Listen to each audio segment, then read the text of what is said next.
bonjour. Bonjour plutôt, ouais, c'est vrai qu'il fait juste un peu Il fait sombre encore dehors, jour, c'est oui. ça, ouais. Aujourd'hui, nous nous retrouvons une fois de plus parce que la dernière fois, on a parlé d'Antonin Artaud et de votre livre Antonin Artaud, La fidélité à l'infini. Et on l'avait même comparé à un moment de l'interview à Friedrich Nietzsche, Tout alors à fait, ce oui. philosophe allemand du 19e siècle. Mhm. Et ce qui serait intéressant aujourd'hui, c'est pas d'approfondir leur lien, mais justement de se focaliser sur Nietzsche et de voir quel sujet on va pouvoir développer par rapport à lui. Par exemple, le sujet que vous traitez dans la plupart de vos livres, qui est l'hermétisme et l'alchimie.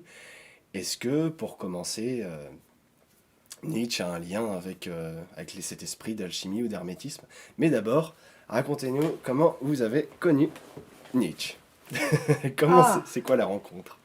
bah, écoutez, elle s'est faite très tôt, hein, parce que Mhm. je lis Nietzsche depuis mon adolescence. D'accord.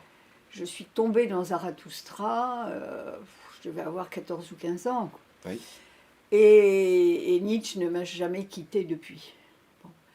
Et pour l'anecdote, je me souviens que je lisais Zarathustra un peu en cachette, non pas parce que c'était une lecture interdite, mais parce que mon père et ma mère trouvaient que je veillais trop tard, que je Mhm. lisais trop tard, et par conséquent, je lisais Zarathustra, enfin je finissais ma lecture à la lampe de poche la plupart du temps. Bon, depuis, je ne peux pas dire que Zarathustra soit de tous les ouvrages de Nietzsche celui que je préfère. Mhm. Euh, je préfère de loin les premiers ouvrages comme La volonté de puissance, pardon, Euh, excusez-moi, comme La naissance de la mhm. tragédie, comme Les inactuels, et les derniers. C'est vrai que les ouvrages intermédiaires, comme Aurore ou Le gai savoir, qui est une période plus, on peut dire, plus scientiste de Nietzsche, plus, comment dirais-je, moins inspirée à mon gré. Hein. Peut-être que c'est à travers ces livres qu'on connaît le mieux Nietzsche, mais pour moi, ce ne sont pas les ouvrages vers lesquels je reviens. Donc, si vous voulez, mes références, ce serait plutôt le début et la dernière partie, c'est-à-dire les fragments posthumes qui constituent ce qui devait être la volonté de puissance. Oui, oui. Voilà. Donc, je peux dire que Nietzsche ne m'a jamais quitté. Nietzsche fait partie des rares auteurs auquel je reviens constamment. Oui. D'ailleurs, il est présent dans tous mes livres, même si je n'ai pas fait de livre spécifiquement sur lui. J'ai fait des articles sur lui, je lui ai consacré un ou plusieurs chapitres de livres, mais je n'ai jamais écrit de livre sur Nietzsche. Ça m'est pas venu à l'idée d'ailleurs, peut-être justement parce que il est trop intimement lié maintenant à ma propre démarche, ma propre Oui. pensée, il fait partie des familiers, si vous Oui, voulez, oui, vous oui, voyez. oui, oui. J'oserais pas dire des amis, mais presque. Enfin, c'est de ces auteurs qu'on a constamment vers soi. Oui, oui. Alors c'est vrai que ça c'est un avis personnel, mais est-ce qu'on peut dire que Nietzsche, au lieu d'être un maître à penser, est plutôt un compagnon de route, qu'on peut lire d'ailleurs de façon assez spéciale, parce que lui, il n'est pas de façon, par exemple, comme aurait fait Hegel, c'est pas un pavé avec un discours Hmm. discursif, mais il marche, il écrit par aphorisme la plupart du temps. Pas toujours, hein. Pas toujours, oui, oui, bien sûr. Il y a quand même des ouvrages très construits de Nietzsche. Oui, Hein. oui, bien sûr. La naissance de la tragédie est un ouvrage très construit. Par-delà bien et mal est aussi un ouvrage Oui, construit par paragraphe, par grand paragraphe, mais avec une volonté de démonstration. Et oui, donc, je pense il faut peut-être pas quand même généraliser. bien sûr. Et ne pas oublier non plus qu'il y a deux types d'aphorismes. Hein. Il y a les aphorismes délibérés, c'est-à-dire que vraiment ils pensent par aphorisme, et ça, toutes ces œuvres comportent des formes de ce type. Mais il y a aussi les volumes de fragments posthumes qui devaient constituer la volonté de puissance. Ce sont des notes Ouais. C'est-à-dire que si vous voulez, c'est des brouillons en quelque sorte. Ouais, ouais, Alors, tout le monde aimerait bien faire des brouillons pareils, hein, mhm. mais c'est des brouillons. Donc, il n'est pas dit que s'il avait rédigé la volonté de puissance, ça serait resté sous cette forme-là. Ouais, ouais. Mais pour répondre à votre question, c'est vrai qu'on aborde plus facilement Nietzsche en ouvrant un livre un peu n'importe où. On y trouve toujours quelque chose à prendre et à comprendre. Ouais. Donc pour des lecteurs qui sont, disons, qui sont rebutés, vous citez Hegel, évidemment, c'est l'anti-Nietzsche de ce point de vue-là, on ne va pas ouvrir la science de la logique n'importe où, ou la doctrine de la science de Fichte, et puis lire 3 lignes, ça n'a pas de sens. Alors que Nietzsche, oui, on peut. Ouais. On peut, parce que c'est une pensée qui n'est pas effectivement didactique, spéculative, qui ne procède pas par argumentation Ouais, suivie. ouais. Voilà. Oui, c'est vrai. C'est vrai. D'accord. Alors, rappelons pour nos spectateurs très brièvement que Nietzsche est donc un philosophe allemand, né en 1844 44. et Oui. mort en 1900, Oui. et qui a passé quand même 11 années de sa vie, on Ouais. va dire du 3 janvier 89, en Ouais. gros, jusqu'au 25 août 1900, jusqu'à sa mort, fou, dans un état semi-végétatif, voire complètement végétatif, voire paralytique. Oui, d'ailleurs, le mot fou, dans le cas de Nietzsche, oui. c'est un peu comme Hölderlin. Vous savez, les deux cas sont assez, assez comparables. On appelle ça folie, oui. Il se trouve que euh, à l'âge de 42 ans à peu près, un petit peu plus, non, un peu plus, 45 ans à Mhm. peu près, Nietzsche a effectivement été saisi de ce qu'on peut appeler des épisodes semi-délirants, enfin, Ouais. de grande exaltation. Il n'y a qu'à lire les dernières lettres, qui sont au demeurant magnifiques, pour s'apercevoir que, bon, il y avait une exaltation. Dans les, dans les textes, les séminaires le grand séminaire qu'il a consacré à Nietzsche, Jung, vous savez, a Oui. beaucoup réfléchi sur Nietzsche et sur le cas Nietzsche. Malheureusement, à mon avis, en abordant Nietzsche presque exclusivement comme un cas. Oui, oui, oui. Bon, mais il n'empêche que le diagnostic de Jung à ce sujet, parlant d'inflation psychique, Mhm. est très juste, je crois. Parce que inflation, ça veut dire simplement qu'à un moment donné, il y a une exaltation, et d'ailleurs les textes le prouvent, enfin, il emploie souvent le mot exulter, il exulte, n'est-ce pas? Il est dans une espèce d'extase, alors quasi dionysiaque, Oui, oui, oui, effectivement, oui. une espèce d'extase, tout lui paraît absolument merveilleux, mais on sent bien que derrière il y a une fragilité terrible et que l'effondrement n'est pas loin. Donc voilà, est-ce de la folie, pas de la folie? En tout cas, ce n'est pas de la santé mentale, ça c'est sûr. Mais je dirais, il faut rappeler que Nietzsche a vécu dans un état de solitude effrayante, n'est-ce pas? Bon, il avait quelques amis extrêmement fidèles, Peter Gast, Overbeck, Meta von Salis, quand il était à Sils Maria. Il avait quelques amis qui ne l'ont pas lâché d'ailleurs, qui ont été là jusqu'au bout. Mais la vie de Nietzsche, c'est une solitude effrayante. Oui, oui. Et à cet égard, on peut dire que sa folie, entre guillemets, c'est aussi le résultat de cette solitude. C'est-à-dire c'est quelqu'un qui n'avait plus d'ancrage dans la réalité.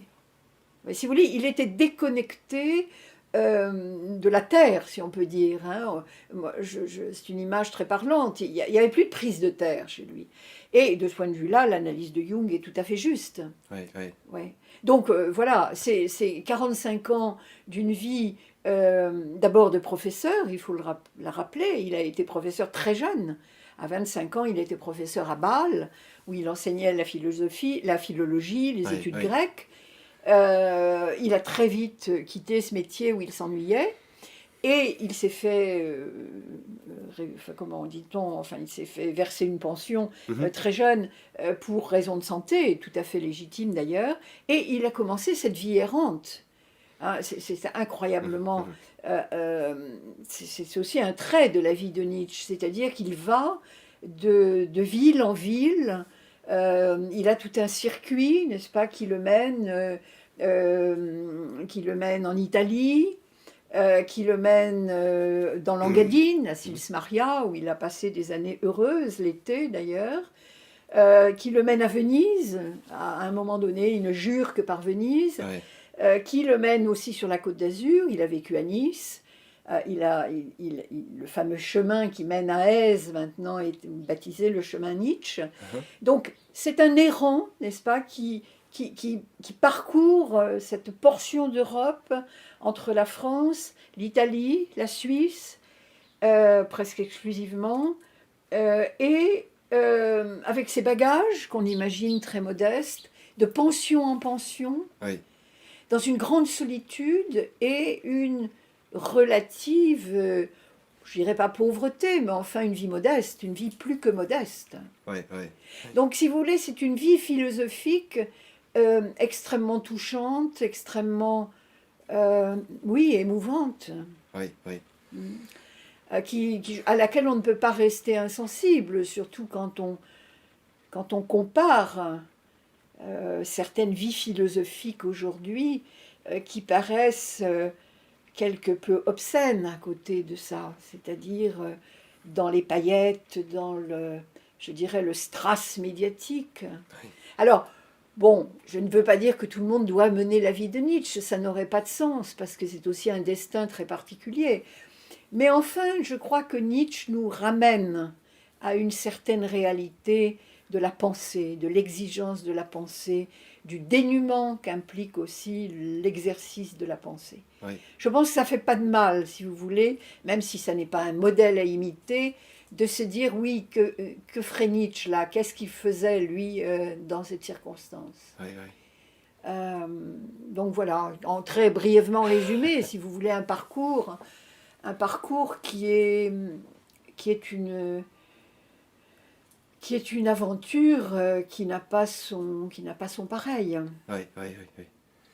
Et c'est marrant ce que vous disiez tout à l'heure sur le fait qu'il quitte Terre un peu. Ça me rappelle une étude qu'avait fait de Bachelard, un livre, c'était L'air et les Oui, songes, tout où à fait. il a parlé de ça, Et il a de Nietzsche. remarquablement parlé. Il parle pour Nietzsche du psychisme ascensionnel, Ouais. c'est ça. C'est-à-dire, et c'est ce que les alchimistes appellent la sublimation de la matière. C'est-à-dire, puisque vous faisiez allusion aux chercheurs d'or tout à l'heure, pour commencer, c'est un état, et d'ailleurs, vous savez que Jung a associé le processus alchimique de transmutation avec le processus psychologique d'individuation. Ouais. Et le cas de Nietzsche, c'est tout à fait ça, c'est-à-dire c'est une sublimation de la matière, c'est une espèce d'attraction vers le haut, et qui se ressent dans son style, qui est parfois d'une limpidité, d'une pureté. C'est pas pour rien qu'il aimait l'air de Sils Maria, Oui, c'est-à-dire oui. les 2000 mètres au-dessus de la plaine. Et c'est vrai que l'air de Sils Maria est tout à fait limpide et d'une grande pureté. Et il aimait ce sentiment, si vous voulez, de dématérialisation, finalement. Ouais, ouais. Seulement, il l'a payé, parce que les êtres humains ne peuvent pas se dématérialiser sans en payer le prix. Mais le rappel que vous faites du texte de Bachelard est tout à fait bienvenu. Ouais. Alors, les alchimistes, oui, parlaient de sublimation, c'est-à-dire, c'est quand la matière purifiée, qui a été travaillée et qui a perdu ses scories, eh bien, elle monte au sommet du vase, vous voyez, elle est attirée vers le haut, et c'est le moment le plus dangereux parce qu'elle peut le faire éclater. Ouais. Et c'est tout à fait ça. Symboliquement, c'est tout à fait ça. C'est-à-dire, le vase psychique éclate. Ouais, Et c'est ce qui ouais. s'est passé avec Nietzsche. Ouais, ouais, ouais. Et je parlais de Hölderlin, c'est deux cas assez comparables. Ouais. C'est vraiment deux poètes, parce que Nietzsche est aussi un poète, ce sont en tout cas deux poètes penseurs qui ont mis toute leur vie, la fameuse phrase de Nietzsche, qui s'intéresse qu'à les écrits qui ont été écrits avec leur sang. Ouais, ouais, ouais. Bon, ce sont des êtres qui ont mis leur vie vraiment en entier dans ce qu'ils écrivaient, qui avaient aussi une vie personnelle assez pauvre, peut-être moins en ce qui concerne Hölderlin, et qui à un moment donné ont été foudroyés. Alors Hölderlin dira c'est Apollon qui m'a foudroyé. Dans le cas de Nietzsche, on pourrait plutôt dire que c'est Dionysos qui l'a embarqué, hein, voilà. Que l'extase chez lui de type dionysiaque s'est transformée en une espèce d'hébétude, parce qu'il n'était pas agité à la fin de sa vie. Sa mère le sortait. C'est pathétique, les photos de Nietzsche avec sa mère. C'est terrible. C'est terrible. Mais il sortait avec sa mère, toujours très bien habillé, très élégant. Mais il était plutôt dans un état de stupeur, de mutisme. Ça a duré, oui, 11 ans, oui. Et c'est cette complexité aussi chez Nietzsche que je voulais évoquer. C'est-à-dire qu'il y a ce psychisme ascensionnel, comme dit Gaston Bachelard, mais il y a aussi, à l'image de son Zarathustra qui a un aigle et un serpent, Nietzsche aussi a tendance à nous ramener sur Terre, appelle sa pensée de l'éternel retour, je crois que c'est la pensée la plus lourde, la plus abyssale, qui n'est pas pareille. Oui. Mais il y a comme deux mouvements chez Nietzsche, et c'est peut-être aussi pourquoi sa maladie, sans cesse quand il voulait lui être en ascension, le ramener à son corps, à la matérialité du monde. Je ne sais pas ce que vous en dites. Peut-être qu'il y a les deux chez Nietzsche aussi, non? Alors, oui, il y a les deux, mais si vous voulez, je crois que c'est surtout ce que vous dites là, évoque une dimension fondamentale de la pensée de Nietzsche, qu'il a exposée d'ailleurs remarquablement dans Zarathustra. C'est ce qu'il appelle le sens de la terre. Oui. Alors, on peut aussi se dire que chez tous les grands penseurs, la pensée constitue aussi une sorte d'antidote à leur propre maladie, à leur propre pathologie, ou à leur propre difficulté d'existence. Si vous voulez, je pense que Nietzsche était trop intelligent et trop sensible pour ne pas savoir que son problème, c'était justement cette attraction vers l'immatériel, vers une sorte de pureté alcyonienne, comme il dira si bien. Et que par conséquent, il fallait se lester, il fallait trouver de quoi s'amarrer à la terre. En tout cas, son enseignement, un des enseignements fondamentaux de Zarathustra, c'est retrouver le sens de la terre. Mais qu'est-ce que ça veut dire à ce moment-là? Ça veut dire, en prononçant cette phrase, Zarathustra Nietzsche cherche à liquider 20 siècles à la fois de platonisme et de christianisme. Autrement dit, c'est celui qui annonce la bonne nouvelle de la fin d'une ère qui aurait été marquée justement par le triomphe des idéaux suprasensibles, il le dit textuellement. C'est-à-dire que ce soit les idées chez Platon, que ce soit la métaphysique, que ce soit le souverain bien, que ce soit dans le christianisme, le royaume des cieux. On enseigne à l'homme, enfin, du moins est-ce ce que pense Nietzsche, on enseigne à l'homme, dans l'un et l'autre cas, finalement à se sacrifier lui-même, à abandonner lui-même une part de lui-même qui est justement de l'ordre du corps, de l'ordre de la sensualité, de l'ordre, non pas de la matière, parce que Nietzsche n'a jamais été matérialiste à proprement parler, même dans la phase la plus positiviste de humain trop humain. Mais au fond, c'est ça le renversement des valeurs qu'il veut opérer et qui est le grand thème de sa pensée, qui peut être d'ailleurs exprimé en des termes alchimiques. Eh bien, cette question du sens de la terre, je dirais que c'est le fondement de l'enseignement de Nietzsche. Redonner à l'homme moderne, puisque c'est déjà la modernité, face à quoi d'ailleurs Nietzsche était extrêmement critique. Il faut savoir que Nietzsche est un des premiers grands et féroces critiques de la modernité. Ce qu'il a pu dire à ce sujet, est encore totalement actuel aujourd'hui, et je dirais même que nous devrions relire Nietzsche pour parfois nous aider à mieux nous situer par rapport à des questions d'aujourd'hui. Ouais. Donc, cette question du sens de la Terre est vraiment tout à fait fondamentale.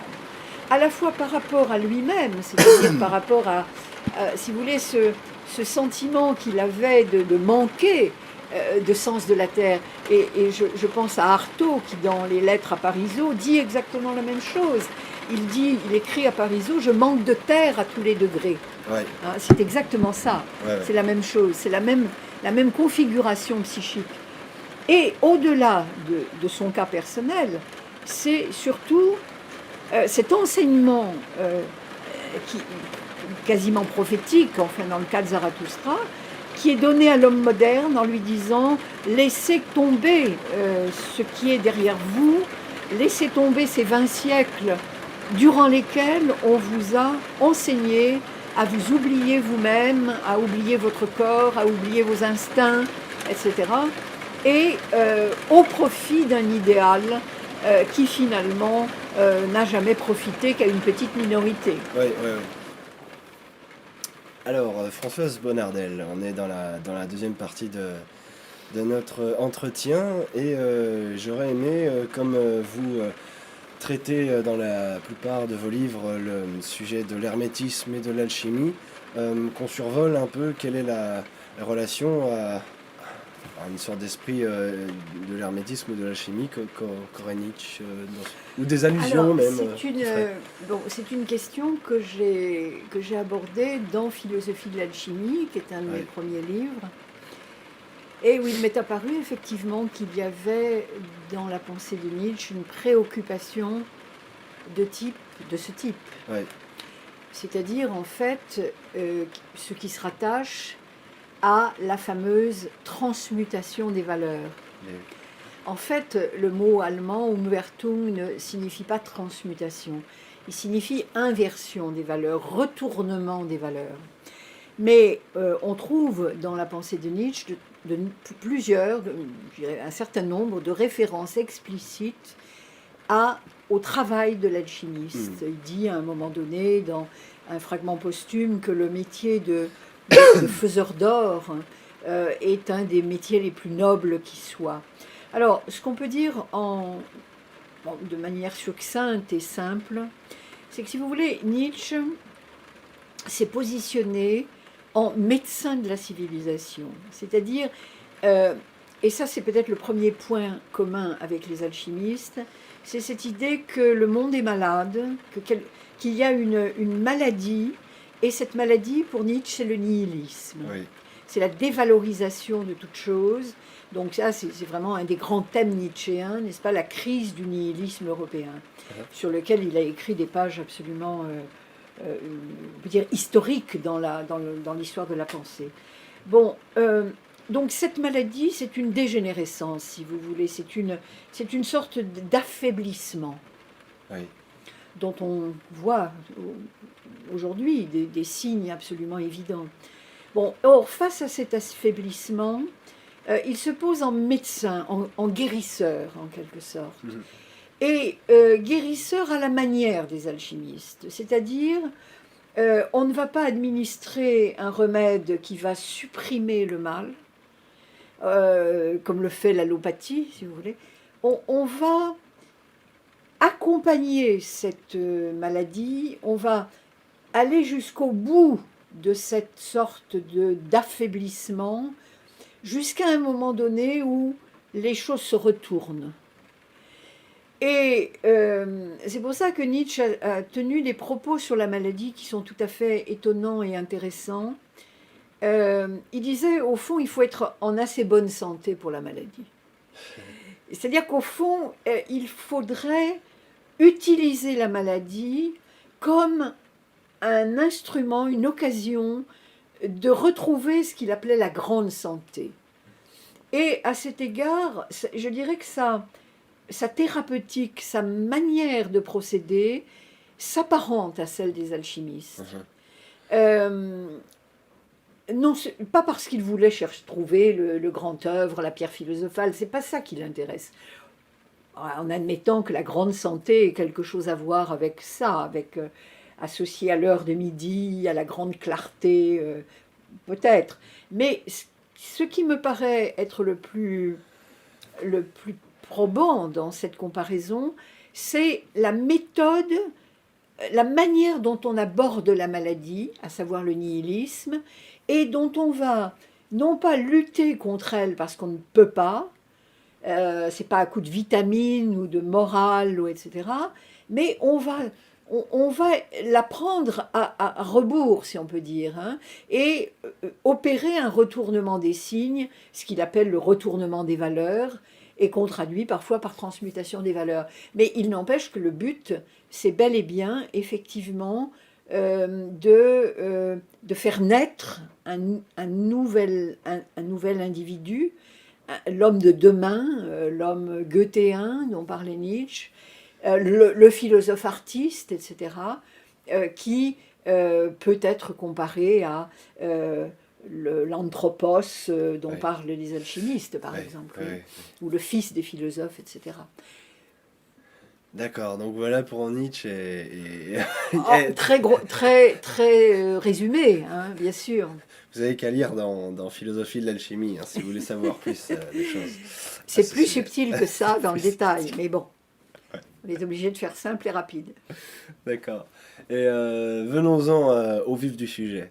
Euh, Nietzsche, ce philosophe qui donc philosophie, c'est l'amour de la sagesse apparemment étymologiquement. Ce philosophe qui disait qu'il préférait être considéré comme un satyre plutôt que comme un saint.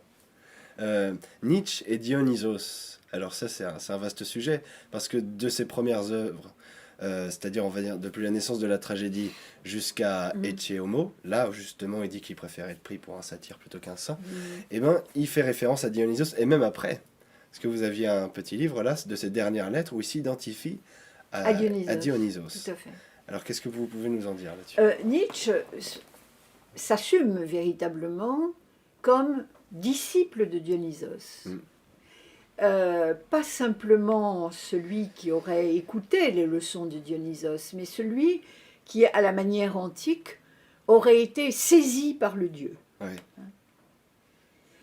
Donc vous voyez, il y a une différence. Hein. Il n'est Mm. pas allé à l'école de Dionysos. Il a fait partie de ces cortèges de bacchantes, de ménades, etc., qui accompagnaient le dieu dans ses déplacements, et ce dieu l'habite. Alors pourquoi Dionysos? Alors ça, bon, vous savez, il faudrait peut-être dire quelques mots des rapports de Nietzsche et de la Grèce. Oui. Bon. Oui. Il faut savoir qu'il n'est pas seul. Enfin bon, je ne veux pas remonter trop loin dans le temps, mais l'Allemagne, en général, disons depuis Goethe, dialogue avec la Grèce. Ouais. Bon. On le voit chez Hölderlin en particulier. L'idéal grec est quelque chose qui fascine, mais pas simplement l'idéal classique. C'est-à-dire que ce qui se développe dans la pensée allemande, dans laquelle Nietzsche baigne, même s'il détestait une grande partie de la psychologie et de la pensée allemande, c'est cette idée finalement, et Nietzsche le dit dans une formule très frappante, il dit l'hellénité, au fond la grécité, a pour nous autant de valeur que les saints pour les catholiques. Bon. Donc les saints pour nous Allemands cultivés, enfin, c'est les dieux grecs. Oui. Pourquoi? Parce que les dieux grecs, dit Nietzsche, nous enseignent la vie, la plénitude de la vie. Ils ne nous enseignent pas la plénitude avec les défauts aussi. Hein. Bon. Là, Nietzsche, Jung aurait parlé de la totalité, n'est-ce pas? Alors que le christianisme ne nous enseigne que la mortification, le sacrifice, etc. Je ne vous cache pas que je trouve la lecture nietzschéenne du christianisme souvent très caricaturale, mais bon, c'est pas le sujet ici. Donc, ce qu'il faut comprendre, c'est ce que représente non seulement la Grèce en tant que telle, comme ce moment miraculeux de la culture, et ce que représentent les dieux grecs. Alors, il ne s'agit pas, et ça je crois que c'est un malentendu que l'on fait très souvent à propos de Nietzsche et à propos de Hölderlin, il ne s'agit pas de copier les Grecs. Il ne s'agit pas de...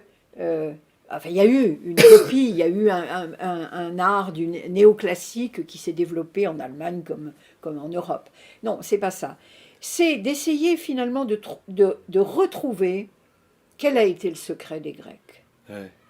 Et non pas de le copier, mais de chercher dans notre propre culture quel serait notre secret à nous. C'est-à-dire, comment retrouver la vitalité du monde grec, la créativité du monde grec, mais avec nos éléments à nous.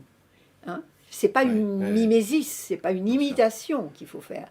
C'est nous interroger sur nous-mêmes et sur les forces que nous avons et qui sont latentes, qui sont cachées, qui ont disparu, on ne sait pourquoi. Alors si, Nietzsche vous dit pourquoi.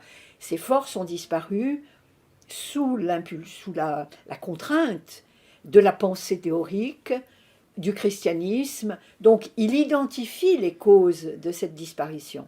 Alors Socrate, évidemment, est très malmené dans la naissance de la tragédie, comme étant celui qui a promu une philosophie qui a contribué, d'après Nietzsche, à cette promotion de l'homme théorique occidental.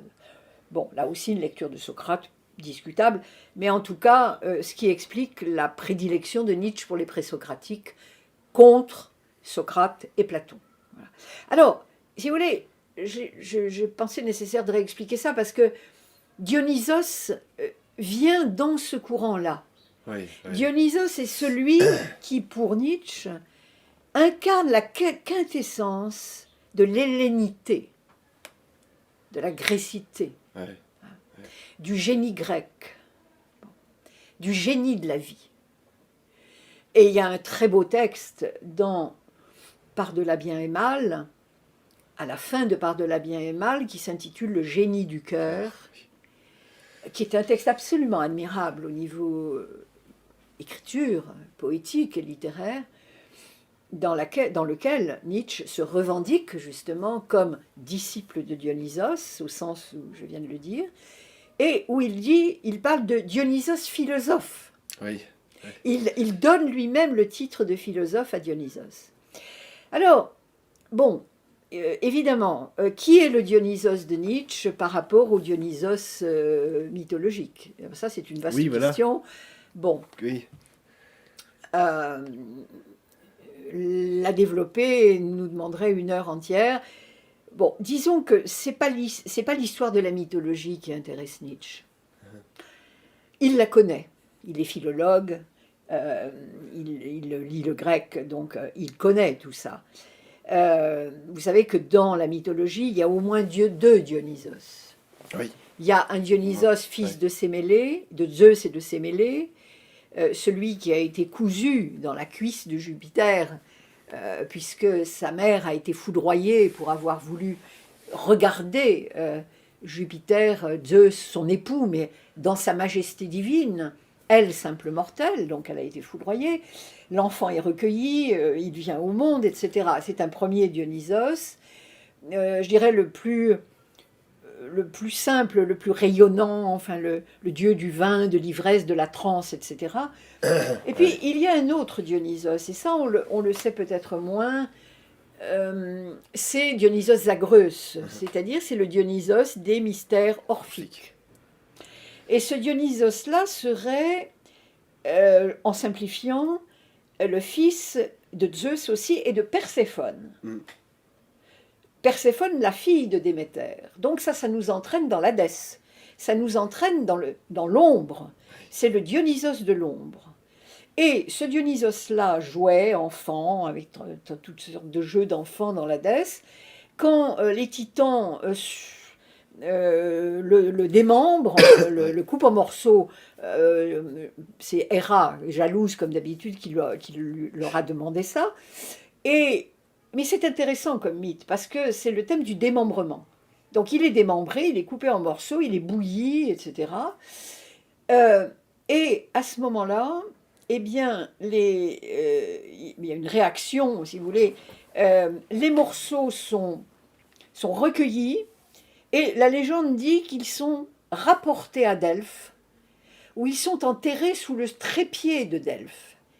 Et ça, moi j'étais à Delphes l'année dernière, c'était très frappant.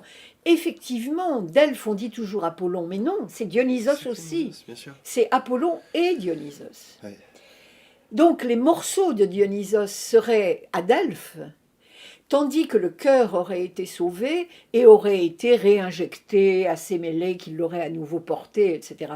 Mais ça veut dire qu'il y a une passion de Dionysos aussi, si vous voulez. Un peu comme, j'allais dire, la passion d'Osiris. Donc, il y a un scénario de type initiatique, mystériologique, qui fait de Dionysos une divinité de l'ombre aussi. Il y a des mystères de Dionysos qui recoupent pour partie ceux d'Éleusis, mais pas complètement. Donc c'est une divinité infiniment plus complexe. Vous voyez. Donc je dirais qu'il y a un côté lumineux, bachique, euphorique dans Dionysos, mais il y a aussi un côté ténébreux, un côté secret. Dionysos appartient aussi aux puissances de l'ombre. Et ça, on le sait peu, en moins, en tout cas. Enfin, je veux dire, dans l'image vulgarisée du Dionysos, excusez-moi, du Dionysos fêtard, en fait. Vous voyez ce que je veux dire? Bon. Alors, Nietzsche, dans tout ça, au fond, Nietzsche ne tient pas tellement compte de ce double aspect de Dionysos, sauf d'une façon que je dirais presque subliminale, ou en tout cas intuitive. Parce que si vous prenez La naissance de la tragédie, ou bien un texte de même époque qui est La vision dionysiaque du monde de 1870, alors que La naissance de la tragédie est de 1872, vous trouvez tous les éléments.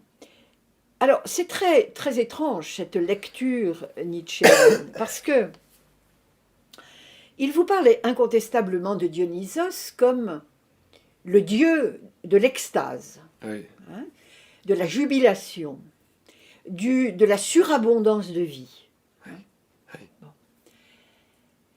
Et comme étant le Dieu, et ça c'est très important dans la pensée de Nietzsche, qui, à la faveur de l'extase, de la transe, de l'ivresse, va opérer ce qu'il appelle une rupture du principe d'individuation, c'est-à-dire un éclatement de la personnalité. Mais attention, de la personnalité du moi. Oui. Parce que là aussi, bon, il y a une vulgarisation de Dionysos. Je veux dire, c'est pas Homo festivus, hein, vous savez, le Homo festivus brocardé par Muret. C'est pas le fêtard, Dionysos, selon Nietzsche. Pourquoi? Parce qu'il vous dit dans le même temps que cette rupture du principe d'individuation est doublée d'une lucidité. Il dit d'ailleurs, le myste dionysiaque est quelqu'un qui est en retrait et qui est aussi un guetteur. C'est celui qui est doté d'une clairvoyance. Donc, on ne peut pas dissocier chez Nietzsche l'extase de la clairvoyance. C'est pas simplement s'éclater, comme on dit aujourd'hui. Vous voyez, il y a toute une récupération de Dionysos dans la perspective postmoderne, de l'éclatement, du jeu qui vole en éclats, etc. Non, je pense que ça, c'est une vue à court terme. Le Dionysos nietzschéen dote d'une lucidité tragique.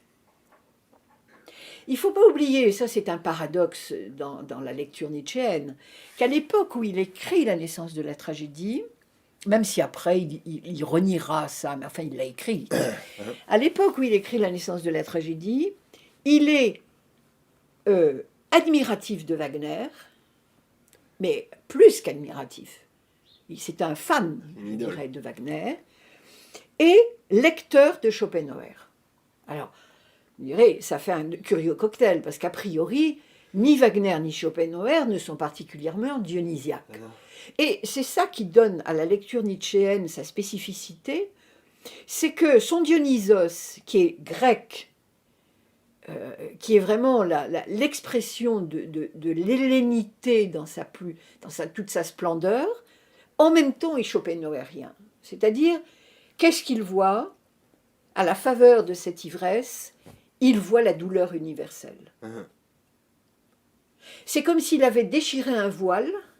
D'ailleurs, il le dit, le dionysiaque, c'est dévoiler le monde phénoménal et voir ce qu'il y a derrière. Oh, derrière, il n'y a rien. Oui, oui, oui. Il n'y a rien. Il y a le vide. Il y a le vide, mais ce vide, c'est aussi, de la part des hommes, c'est la douleur. Et ça, c'est la lecture quasi bouddhiste de Schopenhauer. Oui, oui, oui. Bon.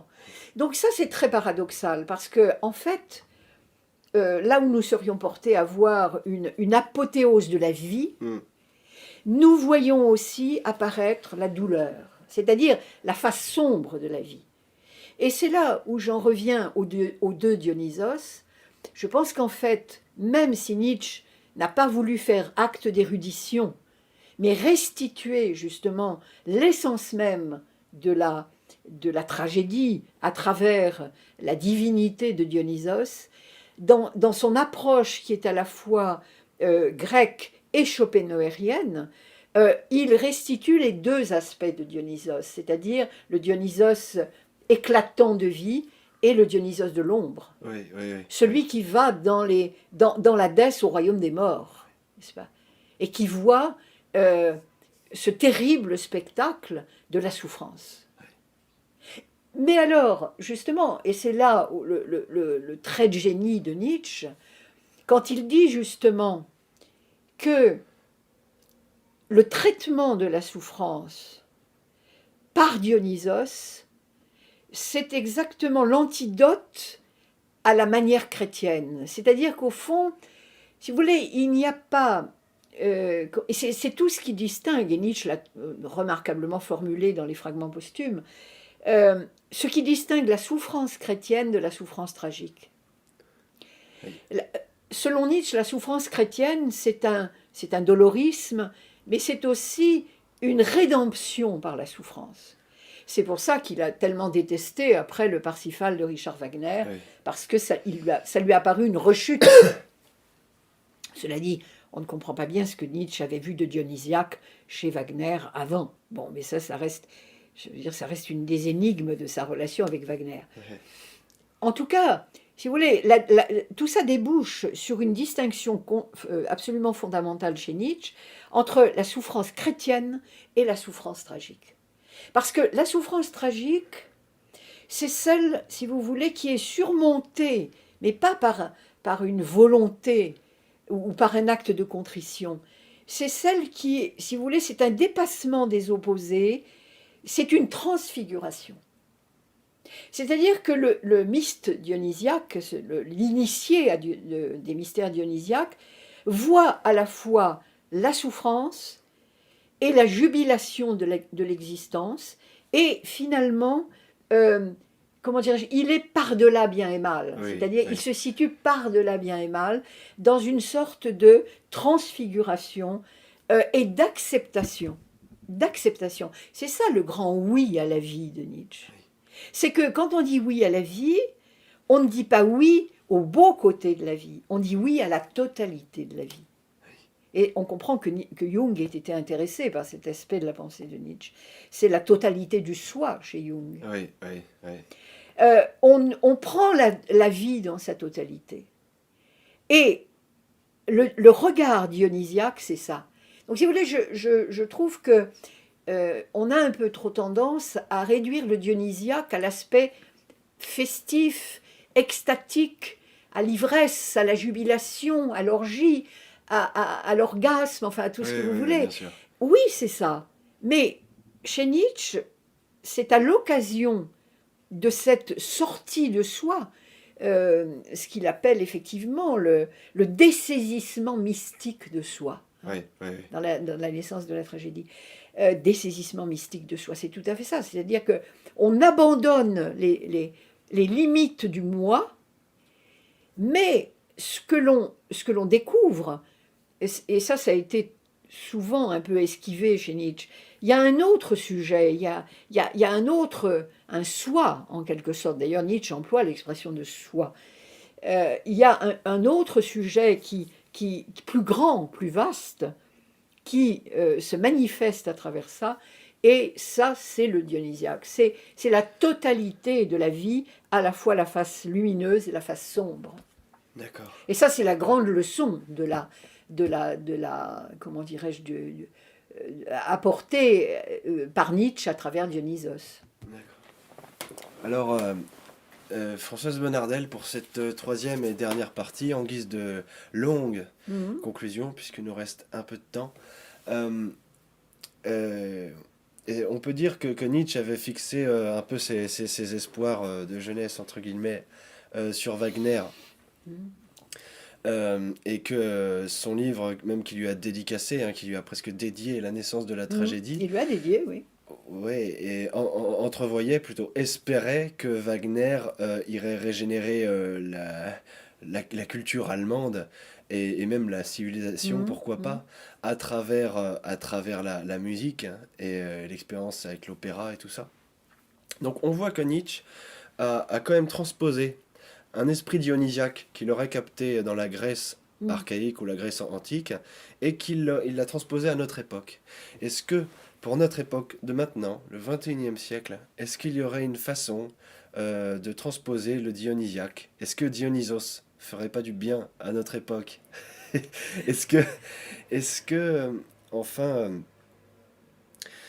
est-ce qu'il y a un message ou même une façon du- d'intégrer Dionysos dans notre époque? Qu'est-ce que vous en dites? Ben, si c'est... Alors, ce que vous dites me fait penser au beau livre de Clara Hacker Oui, sur Dionysos. Clara, que j'ai bien connue, et qui est une personnalité tout à fait dionysiaque, effectivement, au sens nietzschéen du terme, et, et qui fait des libations à Dionysos. Euh, Vous savez, je crois que la question passe par le problème par la question de la culture. oui, Parce qu'au fond, le grand souci de Nietzsche, et c'est pour ça que j'ai beaucoup parlé de Nietzsche dans Des héritiers sans passé, qui est un livre dédié à la culture, euh, la grande obsession de Nietzsche, c'est que peut-on faire pour stopper le déclin de la culture européenne occidentale, oui, oui, frappée par cette crise du nihilisme. Alors, étant entendu qu'il ne croit pas aux remèdes de bonne femme et aux remèdes, je disais tout à l'heure, de type allopathique, il n'y a pas de médicaments à lui donner, il y a à retrouver une énergie. oui, Et c'est peut-être un dénominateur commun un peu dans tout ce que j'écris, en me référant ou non à Nietzsche ou à Artaud, parce que Artaud a été très proche de Nietzsche de ce point de vue-là. C'est qu'au fond, il n'y a pas d'autre. Il y a pas, si vous voulez, on ne peut pas mettre son espoir dans la fête. C'est oui, pour oui, ça oui, que je, je, je partage tout à fait, si ce n'est la colère, la hargne, la vindicte de Philippe Muret. Mais c'est vrai que c'est pas Homo festivus qui va nous sauver. Bon, c'est absurde. uhum, uhum. Bon, donc je ne vois pas, pour ma part, euh, une issue dans l'apologie du festif dans toutes ses des dimensions, l'extension des loisirs, etc. Euh, Quand on lit Nietzsche, on s'aperçoit qu'il avait, à la fin du 19e siècle, il avait déjà, tous ces ingrédients-là étaient déjà présents, à un œil comme le sien, Ouais, ouais. qui était d'une perspicacité. Il y avait déjà toutes les composantes de ce que nous voyons aujourd'hui autour de nous.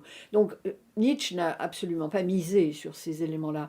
Par contre, le dionysiaque, tel que j'ai essayé de le reconstituer en peu de temps, me semble, oui, porteur d'une espérance de culture. Mhm.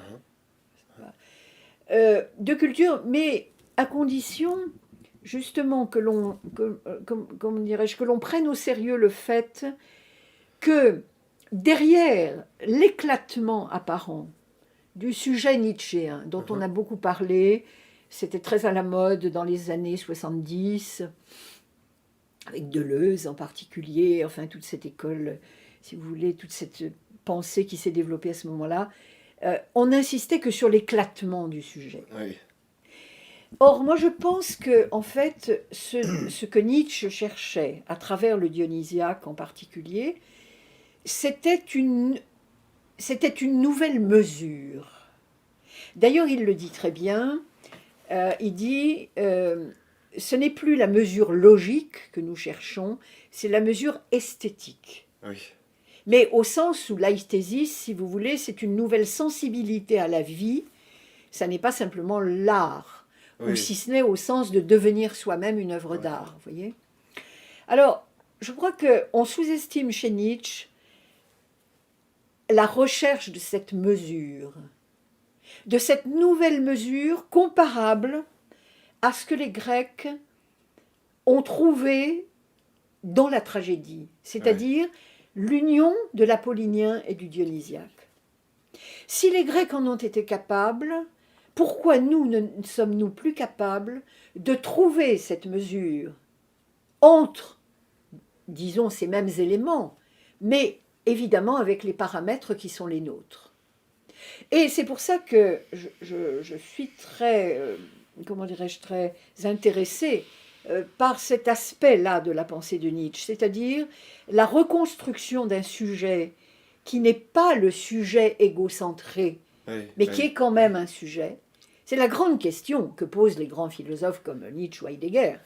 Quel est ce sujet qui va naître de la déconstruction du sujet égocentré? Parce que on ne peut pas rester sans un sujet, c'est pas possible. Alors même si on ne l'appelle plus sujet, il y a une instance, et pour Nietzsche, c'est une instance qui est physique aussi. C'est-à-dire, moi je dis toujours, c'est une posture plus qu'une instance intellectuelle. Et donc, il y a une nouvelle équation, si vous voulez, à trouver. Et de ce point de vue-là, je crois que Nietzsche, comme Heidegger, dans un autre vocabulaire, comme Artaud, encore dans un autre vocabulaire, comme Jung à sa manière aussi, finalement, c'est la même problématique. Si on creuse bien derrière les différences, on s'aperçoit que c'est la même question, c'est la conscience qu'il y a un déclin de l'Occident qui risque d'être irrémédiable, que nous n'avons pas la bonne thérapeutique, que nous ne savons pas comment nous y prendre avec ça, et qu'à cet égard, les Grecs, alors différemment, bon, chez Artaud, lui, il allait chercher des modèles peut-être en dehors de la Grèce, qu'il y a eu des modèles de civilisation qui pourraient nous donner des éléments de réponse pour savoir comment nous allons retrouver cette mesure. Et parmi les plus beaux textes de Nietzsche figure dans les derniers volumes de son œuvre complète une apologie de la sobriété, par exemple.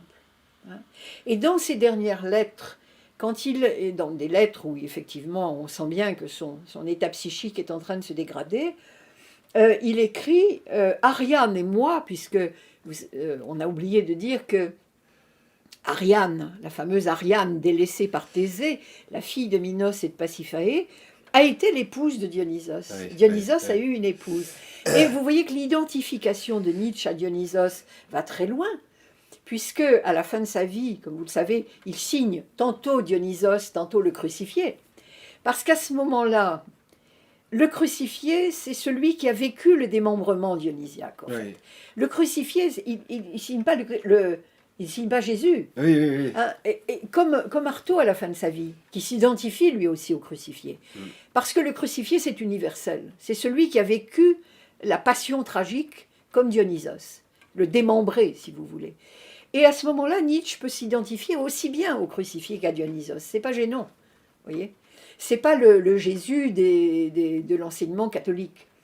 Eh bien, à ce moment-là, il dit Ariane et moi, hein, donc il se prend vraiment pour Dionysos, nous n'avons qu'une chose à faire, c'est maintenir l'équilibre d'or de toute chose. C'est une image admirable. C'est magnifique. L'équilibre d'or. Donc vous voyez bien que l'image de l'or réapparaît, l'équilibre, la pondération.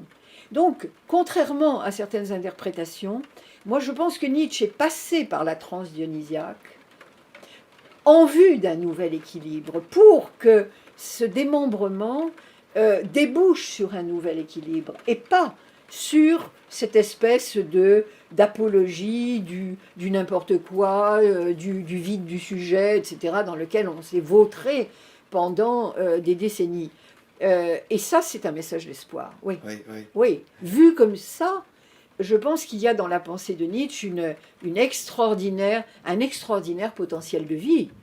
Et c'est un peu ce que je dis et répète dans mes livres, c'est que commençons à lire Nietzsche, parce que Oui. on ressasse, là aussi, on répète toujours la même chose, c'est toujours les mêmes poncifs, etc. C'est toujours le Nietzsche dionysiaque, mais au sens purement festif, alors qu'il y a une formidable réflexion sur la culture et sur la survie de notre culture. Or là, je pense que nous sommes au vif du sujet, hein, parce que la question de la survie, elle est là. Je veux dire que ça n'est plus une vue de l'esprit. Donc oui, bien sûr, Nietzsche reste un maître à penser absolument incomparable de ce point de vue-là. D'accord. Oui, c'est qu'on oublie de penser, enfin de dire la plupart du temps que la transe dionysiaque n'est pas du tout une fin en soi, déjà. Non. Et c'est peut-être justement un Non. moyen, c'est plutôt un moyen.